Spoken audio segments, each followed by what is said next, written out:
What is up, everybody? We are back here at King Film Sports for the NFL Week 18 playoff picture breakdown and prediction video here. I will be analyzing all of the complex and crazy scenarios for all of these teams in the playoff picture, explaining how each team can maximize their seeding potential going into this final slate of games and how each team can fall to their lowest possible spot here, so you know what your rooting interests are for your team. As always, be sure to like and subscribe and comment your thoughts on these crazy scenarios down below. I'll be starting out with my predictions of how I think it's going to unfold and then delving into the crazy scenarios in each conference. But first, we get to the recap here of what happened in Week 17 and how it affected the playoff picture. Started in the AFC, where at the number one spot, you got the Chiefs at 15-1. Finally lock up that number one spot. We know that they lost in Buffalo, so they were losing out on that tiebreaker, but ultimately, just that one loss for them this season, a very impressive showing. A lot of those games were close, but they just know how to close them out. Going for the three-peat there. The Chiefs, as we know, going on the road last year to Buffalo, to Baltimore. This year, those games will be in Kansas City there, so big for them to get the bye week. And now this game in Denver for them is relatively meaningless. They will likely rest their starters in that matchup. Then you've got the bye, and then you have the home game in the divisional round. So from that Christmas Day matchup, that will be 24 days of rest there. Will they be rusty? I'm not sure. They do have the playoff medal and championship pedigree from these past few seasons, but we will see there because that is a large time off. Then at the number 2 spot, the Bills officially locked in here. We knew that they clinched the AFC East a few weeks ago, but they were hoping for the number 1 spot, but the Chiefs just did not end up losing a game down the stretch here. So Bills, big win for them against the New York Jets here, and they are now 2 games clear of the Ravens, so they're locked into that number 2 spot there, which is pretty big because they do host the first 2 rounds of the playoffs, and then maybe the Chiefs can lose their divisional round game. Bills can host the AFC Championship there. Then at the number 3 spot, we have the big movement here as the Ravens have not yet clinched the AFC North, but got a huge win in Houston, won 31-2 on Christmas, wasn't even close. And then the Steelers lose their 3rd straight on Christmas to the Chiefs and fall down to the number 5 spot there. The Steelers do own the tiebreaker over the Ravens for now, but the Steelers obviously 1 game back there. So the Ravens, all they have to do is win or tie against the Browns on Saturday afternoon. They are currently 18-point favorites in that matchup, or have the Steelers lose or tie to the Bengals there. So certainly looking likely for the Ravens to get that number 3 spot, which is huge, get that first round game in Baltimore, and they could either play the Steelers or the Chargers in the 3-6 matchup in the first round of the playoffs, so we'll monitor that. Then at the number 4 spot, Texans, very disappointing end of the season here with some of these injuries that they've been dealing with. CJ Stroud not looking great, so lose 2 of those games against the Chiefs and the Ravens in that 4-game stretch there going into Christmas. Now 9-7 and just looking to steady the ship here. They will get that first round game at home, and that was a game that last year CJ Stroud looked great. They get 2 pick sixes off of Joe Flacco, big win against the Browns in that matchup. Lesser momentum coming into this one, but we'll see. They could either play the Chargers or the Steelers in that 4-5 matchup. Then at the number 5 spot, you've got the Steelers. A lot of volatility with them. If they beat the Bengals at home on Saturday night and the Ravens lose to the Browns earlier that day, then the Steelers will jump up to the number 3 spot. But then you've got other volatility because if they win, at least they will lock in the number 5 spot. Remember that they beat the Chargers head-to-head, I think, in week 3. So they will lock in the 5 seed there, which is big because you probably want to play Houston in Houston rather than the Ravens in Baltimore there. They can also lock in the number 5 spot if the Chargers lose. So then we get to the Chargers at 10-6, lock in their playoff spot with the win in New England there. They definitely want the number 5 spot there, as we mentioned.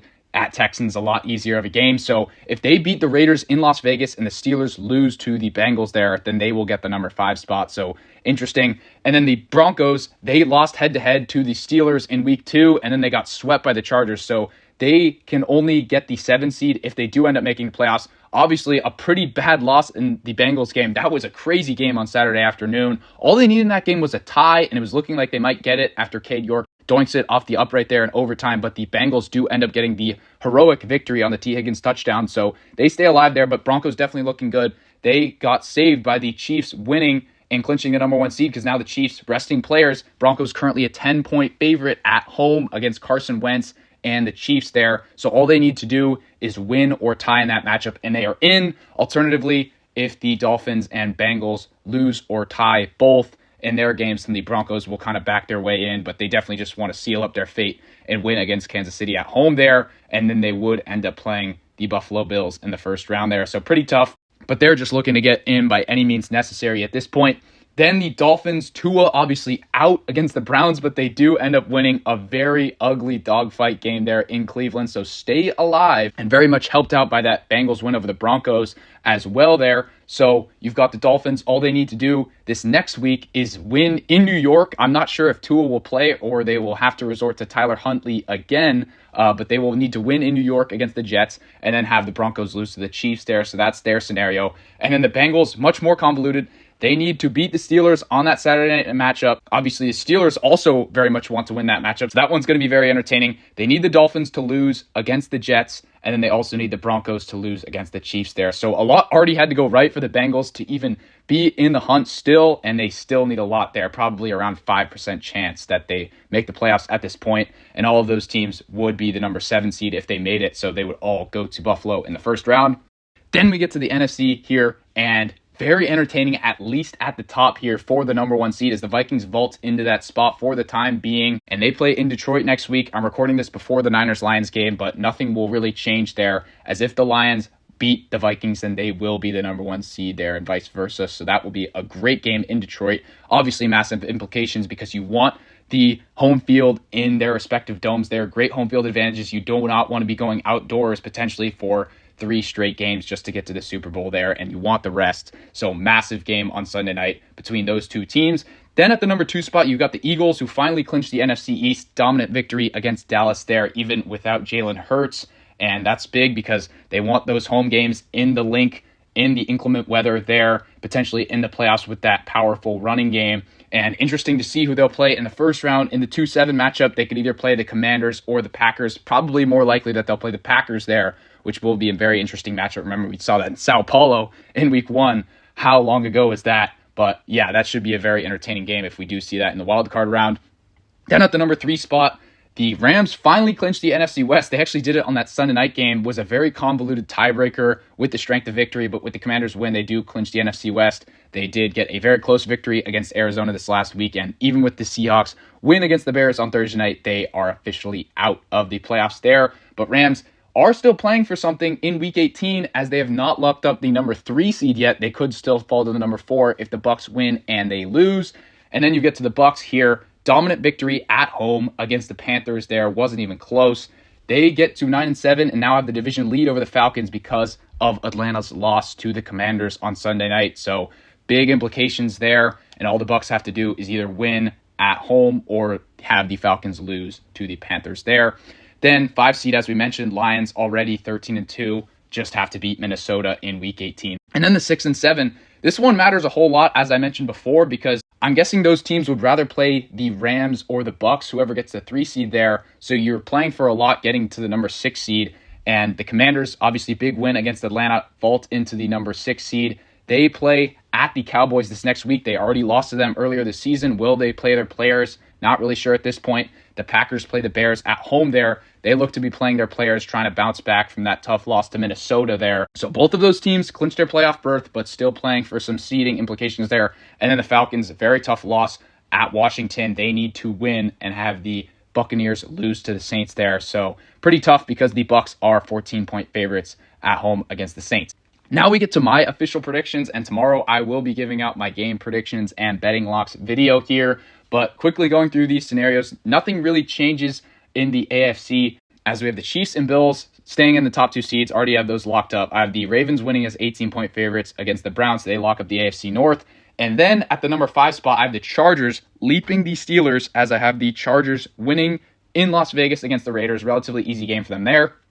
Then for the Steelers, I have them losing to the Bengals at home there. I think that will be a very thrilling game on Saturday night.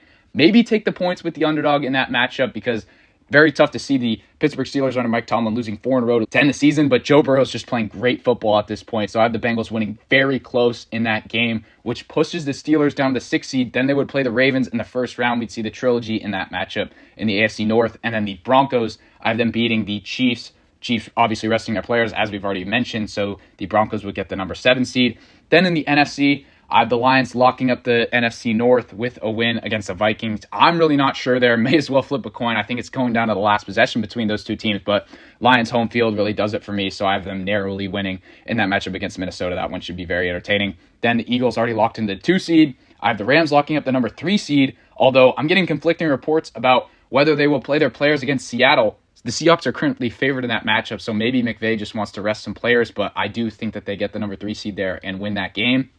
Then I have the Buccaneers beating the Saints at home and locking up the division and the number 4 spot. Minnesota, obviously down to the 5 with the loss, and 14-3. That must be the best wildcard team that I've ever seen in watching the NFL these past few years. And then the Commanders get the number 6 seed with their win in Dallas at 12-5. They're currently 3-point favorites. Who will they rest? Who will they start is a big storyline. And then the Packers push down to the 7, even though they win in Chicago. So now let's delve into these crazy scenarios here, and we'll start it out with these ones in the AFC. The first one is the scenario where the Steelers get the AFC North crown, and they need the Browns to once again beat the Ravens in Baltimore as the 18-point underdogs, and then they need to beat the Bengals then on Saturday night there to lock up the AFC North at 11-6. That pushes down the Ravens to the 5 seed. Then we get to the scenario where the Steelers get the number 5 seed. So this entails the Ravens winning and then them winning against Cincinnati there. So at least in that scenario, they would play the Texans in the first round, which is an easier matchup there. So you're at least rooting for that. If you're a Steelers fan, get the easy first round matchup rather than playing Baltimore once again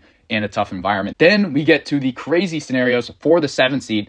This one is the Dolphins making the playoffs, so obviously they have to win in New York against the Jets, and then they have to have the Chiefs pull up a massive upset with their bench players against the Broncos there. We will see if that is going to happen. And then for the Bengals to make the playoffs, they need the Broncos to get upset, and then the Dolphins to lose in New York against the Jets, and then they need to beat the Steelers themselves. So very tough to see that happening, but we have seen crazier things in the NFL. And then this is the scenario where all the teams lose. The Bengals lose to the Steelers, Dolphins lose to the Jets, and the Broncos lose. But then the Broncos would back their way into the 7th seed at 9-8 there. So those are about all the scenarios to go through in the AFC. Now we go to the NFC. First one just started out, give the Vikings that game in Detroit. Then they take the number 1 seed. And then the Lions would be 14-3, pushed down to the 5 seed there. Then we get to the next scenario, which has the Atlanta Falcons taking the NFC South. In this one, the Saints upset the Bucs as 14-point underdogs. Falcons beat the Panthers at home, so they would go into the number 4 seed there. The next one is the Bucs getting to the number 3 seed, and all that would need to happen here, they beat the Saints at home, and then the Seahawks beat the Rams in LA there, and that would mean that the Rams would play the NFC North loser there, so either the Lions or Vikings, and then the Bucs would likely play the Commanders in that matchup, so just important for seeding there. And then the final one we get into is the Packers leaping up, getting the number 6 spot. So then they would avoid the Eagles in the first round. So they would need to beat the Bears and then have the Commanders lose in Dallas. And then we would see a trilogy between the Commanders and the Eagles in the first round in that one. So with all that being said, let me know what you guys think in the comments down below about all of these scenarios. What do you think about the potential first round matchups that these scenarios set up in the wildcard round? Some of these games look very appealing in both conferences, so let me know in the comments down below. As always, be sure to like and subscribe, and I will see you guys all in the next one.